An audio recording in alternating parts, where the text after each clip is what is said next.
Hi everyone, welcome to Bawo's Kitchen Journal. My name is B, and on today's kitchen journal, we'll be making easy baked oven jollof rice. And for the ingredients we'll be using tomato paste, chili pepper, vegetable oil, onions, red bell pepper, tomatoes, habanero pepper, ginger, curry, thyme, grounded crayfish, garlic, bay leaf, salt, and seasoning cube. So for your basmati rice, you want to measure it leveled, and you want to use a standard measuring cup as well. So I'm going to measure 2 leveled cup of basmati rice, and then we're going to prep the pepper, bell pepper, and tomato, and then one of the onions. We'll blend everything together until it turns into a puree. So this is it. I've prepared everything. You don't have to use both the chili and the habanero. You can use just one. Okay, so I have blended that. Now I'm washing my basmati rice until the water is translucent.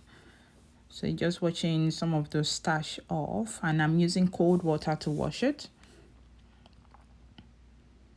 If you don't like spicy food, for the pepper, I would suggest that you take out the seeds so that it's not so spicy, and you can use either habanero or chili pepper, or you can use both if you can handle it. Okay, so the water is clear, the rice is ready. I'm going to transfer that into a sieve so that the rest of the water drain out, so that the rice doesn't get soggy or soft. I want all the consistency for the rice to be the same. I don't want some to be soft and then some to be still raw. So put it in a sieve and let it drain. Now I have my pot on heat. Once the pot is hot, I'm adding in my vegetable oil and let that heat up. Okay, now I'm adding in my chopped onions. I'm going to saute that and stirring it constantly so that it doesn't brown. You saute it until it is a little bit soft or translucent. And I'm going to add in my ginger, curry, and thyme into the mix so that the flavor mix with the rest of the ingredients that I have, the onion and oil. So this is my ginger, thyme, and curry. I'm going to stir that. If you're using garlic powder, you can add it at this stage. I'm using garlic paste, that's why I haven't added it yet. So I'm adding in the blended tomato, onion, and pepper. And we're going to stir that and let it cook until for a few minutes, about 10 to 15 minutes.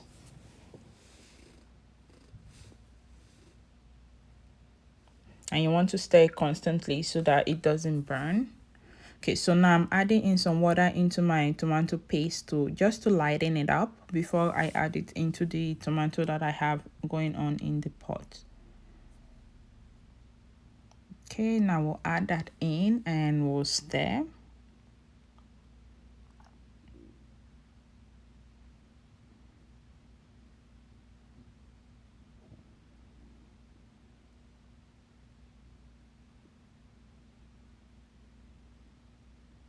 I'm adding the 2 bay leaves that we'll be using. Then I added the garlic paste. Regardless of the amount of bay leaf you use, you have to remember so that you can take it out later. So if you're using more than 2, then remember the amount you put there so that you can fish for those same amount out. So I'm just rinsing in the bowl that I added the tomato paste in, and we'll stir and we'll let that cook. And want to stir it constantly as well so that it doesn't burn. You let it cook until the oil floats to the top. So when the oil floats to the top, it means that most of the water has already evaporated. Now I'm adding in my grounded crayfish or grounded shrimp. It is dry grounded shrimp or grounded crayfish, and then we're going to stir and cover it and still allow that to cook and stir it constantly. It's quite important that it doesn't burn. Now I'm adding in my salt and I'll be adding in some seasoning cube as well. So if you're going to use seasoning cube to cook, or if you use seasoning cube to cook, then you can add it at the stage. If you don't use seasoning cube, then you can skip it and just use your salt, test it, and adjust the seasoning as needed.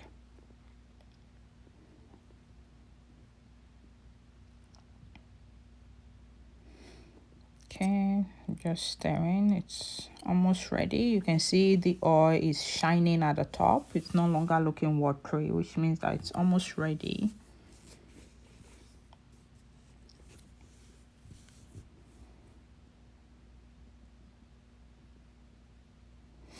Okay, after testing it, I'm just adding some more seasoning in there because it wasn't to my taste.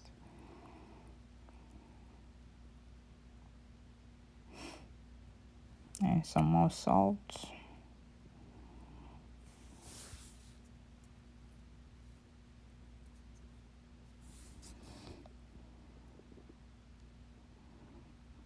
Okay. All right, now we're going to put the rice that we washed previously, the one that we put in a sieve, the basmati rice. We'll put it in an oven safe pan. So the raw rice, this is the raw rice. I haven't washed it with hot water or parboiled it. It was just rinsed with cold water to remove the starch. Now I'm adding in some salt, and I will stir that up.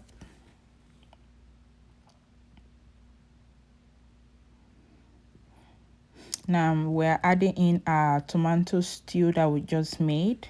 We're adding it into the raw basmati rice. And we're going to stir it. We want to try and get all the corners so that everything is thoroughly mixed together.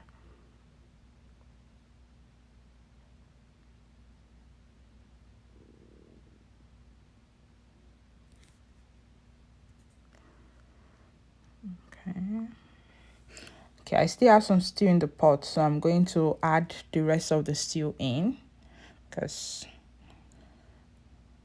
that's exactly the quantity we need. That's what the measurement I have provided. So we're going to mix everything up.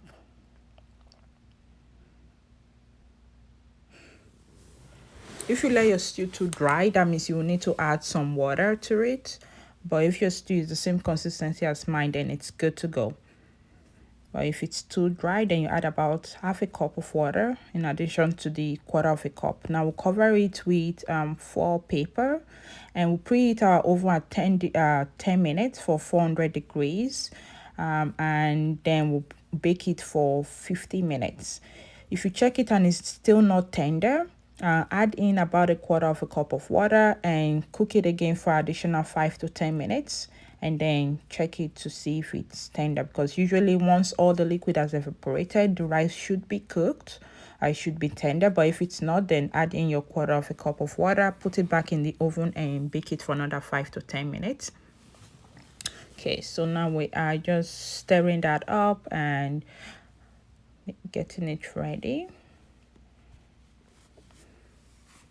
And we also want to take out the bay leaves that we put in 2 bay leaves. So we're going to fish out 2 bay leaves out of the rice because nobody wants to bite into that.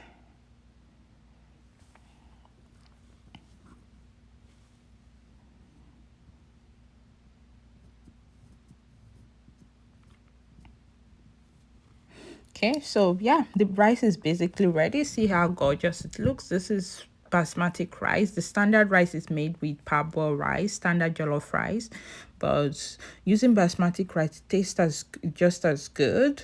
And I'm eating this with chicken. You can eat this with any protein at all, fried, grilled, whatever protein that you have.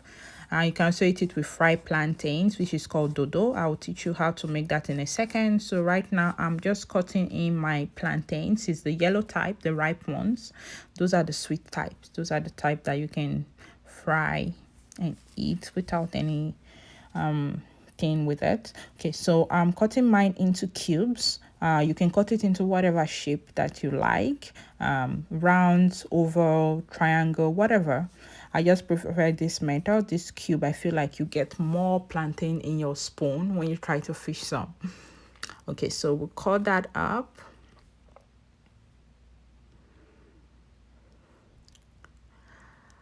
And it's almost ready. So, and I will add some salt to it. Some people do not add salt. I just feel like the salt enhances the sweetness in the plantain. So that's why I always add salt in mine. If you don't add salt, that's fine. Just cut it, put oil on fire. Once the oil is hot, and then you put in your plantains and allow it to cook or to fry until it is golden brown or whatever color or doneness that you want your plantains to be. Okay. All right, so basically the plantains are ready. So you can eat this with fried egg, you can eat it by itself, you can eat it with jollof rice or any kind of rice at all. And that is all that we have today on Bawo's Kitchen Journal. All the ingredients I've used and the step, I will list them in the description below. Thank you so much for watching. Please don't forget to subscribe, like, and share. Thank you. Until next time on Bawo's Kitchen Journal, with all my love, be.